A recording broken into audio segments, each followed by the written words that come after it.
नमस्कार दोस्तों, भारत इन दिनों भारी मुद्दों से गुजर रहा है, चाहे वो सीज फायर के मामला हो, टैरिफ के मामला हो या फिर विपक्ष के द्वारा पूछे गए सरकार से तीखे सवाल हो। लेकिन दोस्तों, ये सारे मुद्दे एक दूसरे से आपस में जुड़े हुए हैं और जो उसका अल्टीमेट असर है वो है टैरिफ, जो भारत पर अमेरिका ने लगाया।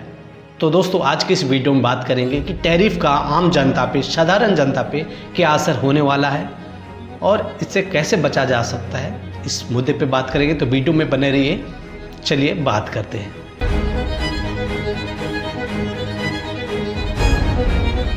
लेकिन दोस्तों, उससे पहले हमें सीज फायर की कहानी समझनी होगी।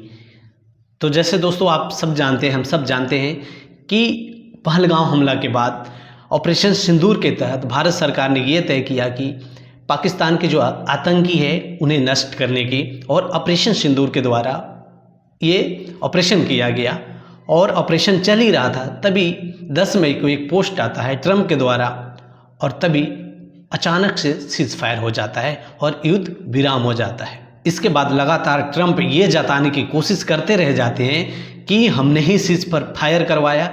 एक नहीं, दो नहीं, 10 नहीं, लगातार 29 बार उन्होंने पोस्ट के जरिए ये बताया है, ये जताया है कि हमारे ही कारण से भारत और पाकिस्तान का जो ऑपरेशन सिंदूर है वो रुका। और ये क्यों करते हैं, उनका इसका पीछे का मोटिव क्या था, आगे हम बताएंगे। 29 मई को संसद में क्या हुआ। संसद में ये हुआ दोस्तों कि लगातार विपक्ष सरकार से ये सवाल पूछती रही कि आप बताइए कि सीज फायर क्यों किया गया, क्योंकि ट्रंप बार बार ये पोस्ट के जरिए बताया रहा है। तो विपक्ष का ये कहना था कि आप उस ट्रंप का नाम लीजिए, नाम सदन में लीजिए कि हाँ, ट्रंप के कारण ही, अमेरिका के कारण ही ये ऑपरेशन सिंदूर रुका। लेकिन मोदी जी ये नाम नहीं ले रहे थे। इसका पीछे कारण, बहुत बड़ा कारण है, जो कि विपक्ष बिल्कुल ही नहीं समझ पा रही है, नहीं समझ पा रही थी। लेकिन आखिरकार ये मोदी जी को कहना पड़ा कि दुनिया के किसी भी देश ने हमसे ये नहीं कहा कि आप ऑपरेशन सिंदूर रोकिए, सीज फायर के लिए किसी भी देश ने नहीं कहा। अब यहीं से शुरू होता है दोस्तों असली कहानी। असली कहानी क्या है? टैरिफ का, जो कि हम पे थोप दिया गया है। लेकिन दोस्तों, अब तक भारत सरकार और मोदी जी अमेरिका का नाम क्यों नहीं ले रहे थे, क्यों नहीं डोनाल्ड ट्रंप का नाम ले रहे थे कि उनके कारण सीज फायर हुआ?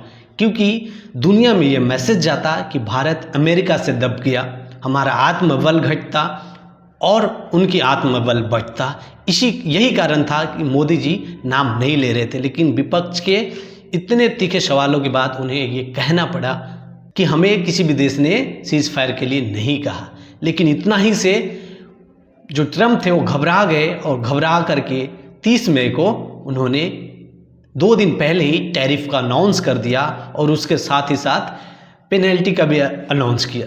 लेकिन सोशल मीडिया पर यह भी बात चल रही है, विपक्ष ये भी कह रही है कि अब कहाँ गई मोदी और ट्रंप की दोस्ती, कहाँ गई?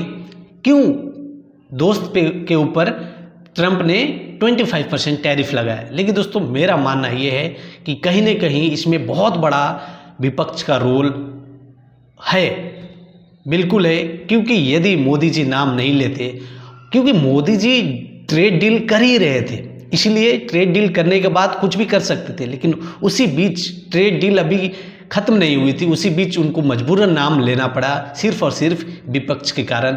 इसीलिए ट्रंप भड़क गया और भड़कने के बाद 25% टैरिफ लगा दिया।